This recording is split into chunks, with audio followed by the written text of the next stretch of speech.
بعض دوائیں ایسی ہیں جن میں ڈنگدار درد اٹھتی ہے پاؤں سے، اور بعض اوقات دونوں پاؤں سے، بعض اوقات ایک پاؤں سے، اور اوپر کی طرف چلتی ہے۔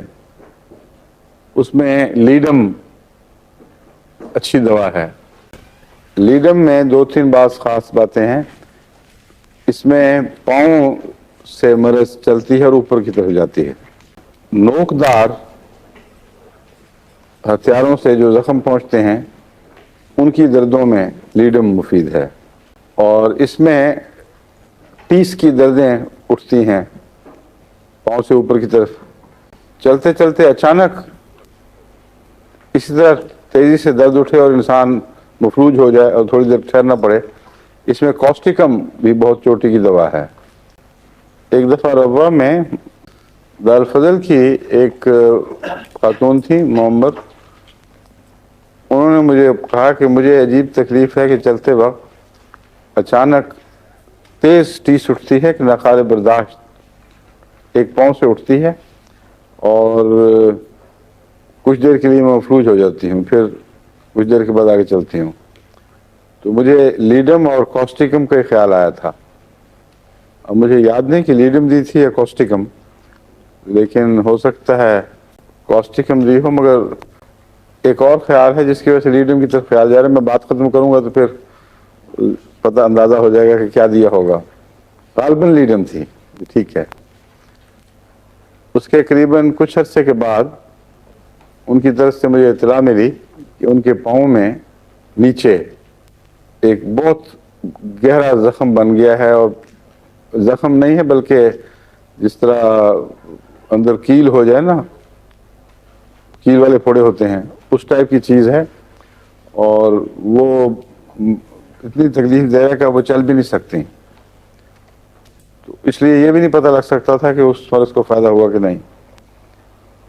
اس پر مجھے خیال آیا کہ لیڈم کیونکہ چبھنے والی چیزوں سے تعلق رکھتی ہے، ہو سکتا ہے ان کو کسی زمانے میں کوئی چیز چبھی ہو، وہ اندر تک اعصاب تک اس کا اثر پہنچا ہو، اور اس کی وجہ سے وہ کوئی پرانی درد رہ گئی ہے باقی۔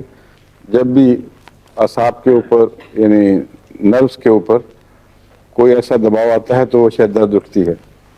تو ان سے میں نے کہا آپ گھبرائیں نہیں، انتظار کریں یہ کیا ہوتا ہے۔ اور پھر انہوں نے مجھے یہ بتایا کہ ایک زمانے میں ان کو کیل چبھا تھا اس پاؤں میں، اور بہت گہرا چلا گیا تھا، اور کیل نکل گیا تھا، رہا کچھ نہیں۔ میں نے کہا اگر کچھ نہ رہا ہوتا تو یہ بات ہوتی نہیں، کوئی بات ہے اس میں، ہم انتظار کرتے ہیں کہ کیا ہوتا ہے۔ وہ زخم پھولا اور اندر سے وہ کیل نکلا تو پتہ لگا کہ وہ گندا زنگ آلود کیل تھا۔ ڈاکٹر نے جب کھینچا ہے تو کیل تو نکل گیا، اس کا زنگ باقی رہ گیا تھا، اور وہی زنگ چمٹا ہوا تھا اس پیپ کے کیل میں، باقاعدہ یہ زنگ پچھانا جاتا تھا۔ اس نے کہا، انہوں نے کہا بھی کہ تو میں بھی سمجھ گئی ہوں کہ وہی زنگ ہے، کیونکہ وہ کیل گندا باہر جو پھینکا ہوا کیل ہوتا ہے نا، اس کا جنگ کا کیل، وہ تھا۔ اور اس کے بعد پھر مدتوں وہ میری مریضہ مختلف چیزوں کی رہی ہیں، لیکن یہ تکلیف پھر کبھی نہیں ہوئی۔ اس لحاظ سے لیڈم کو خصوصیت حاصل ہے کہ نوکدار آلوں سے چبھنے کے نتیجے میں تکلیفیں جو پیدا ہوتی ہیں اس میں اس کو یاد رکھنا چاہیے۔ اب میں کوسٹیکم، مجھے اس لیے خیال آ رہا ہے کہ ہو سکتا ہے شروع میں پہلے میں نے کوسٹیکم دی ہو اور پھر لیڈم دی ہو۔ اس وقت مجھے غالباً ان کی تکلیف کی علامتیں جو تھیں وہ پہلے کوسٹیکم سے ملتی تھیں، کیونکہ وہ کہتی تھیں چلتے چلتے اچانک جس طرح بجلی کا کرنٹ پہنچتا ہے اس طرح شوق کے ساتھ وہ درد ہوتی ہے۔ لیڈم میں اس قسم کی درد کی بجائے عام طور پر ٹیس اچانک اٹھ کے اوپر چلی جاتی ہے، یہ نقشہ نہیں تھا۔ تو بعید نہیں کہ پہلے کوسٹیکم دی ہو، کوئی خاص فائدہ نہ ہو تو پھر لیڈم دے دی ہو بعد میں۔ لیڈم اور آرنیکا دونوں کا اس پاؤں کے زخموں سے ایک تعلق ہے، اور یہ ہے کہ اگر پاؤں میں گہرا زخم ہو اور اندر جو نیچے کی نروز ہیں وہ زخمی ہو جائیں تو بعض دفعہ اس سے تشنج پیدا ہو جاتا ہے، اس لیے لیڈم میں تشنج پایا جاتا ہے۔ اور جس کو کہتے ہیں نا ٹیٹنس کی دو قسمیں ہیں. ایک تو یہ ہے کہ ایک خاص بیماری کے نتیجے میں اس کے جراثیم جو زہر پیدا کرتے ہیں اس سے اعصاب میں تشنج پیدا ہو. ایک ہے زخم کے نتیجے میں اور اس سے بھی تشنج ہو جاتے ہیں. مگر یہ دونوں چونکہ باتیں ملتی ہیں اس لیے خاص طور پر ڈاکٹر کینٹ نے لکھا ہے کہ اگر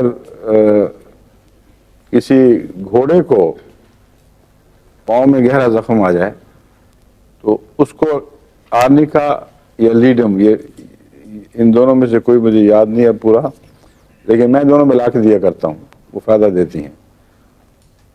پہلے میں نے اس کے کتاب میں پڑھا تھا کہ گھوڑوں کو بھی ٹیٹنس ہو جاتا ہے، ان کے اپنے لید میں چونکہ جراثیم ہوتے ہیں اس لیے وہ پاؤں جب رکھیں تو اس سے ٹیٹنس کی علامتیں پیدا ہو جاتی ہیں. لیکن ہو سکتا ہے وہ ٹیٹنس جراثیم کا ٹیٹنس ہو، لیکن عام طور پر عام آدمی چلنے والے کو اگر کوئی کیل یا گہری چیز چبھ جائے، کانٹا بعض دفعہ بہت گہرا چبھ جائے اور اس سے ٹیٹنس کی علامتیں پیدا ہوں تو لیڈم سب سے نمایاں طور پر ذہن میں ابھرتی ہے. اور آرنیکا ساتھ روٹین کے طور پر ملا دیا جائے تو بہت اچھی چیز ہے. آرنیکا اور لیڈم ہی کے ذریعے بچھو کا علاج بہترین ہوتا ہے اور بچھو کے کانٹے میں بھی تشنجی دردیں پیدا ہو جاتی ہیں. یہ 200 میں ملا کر 5 منٹ کے وقفے سے دیں تو اللہ کے فضل سے بچھو کے کانٹے کا بہت اچھا علاج ہے. بعض اس میں نیٹرمیور بھی ملا دیا کرتے ہیں، میں بھی دیتا رہوں ملا کے.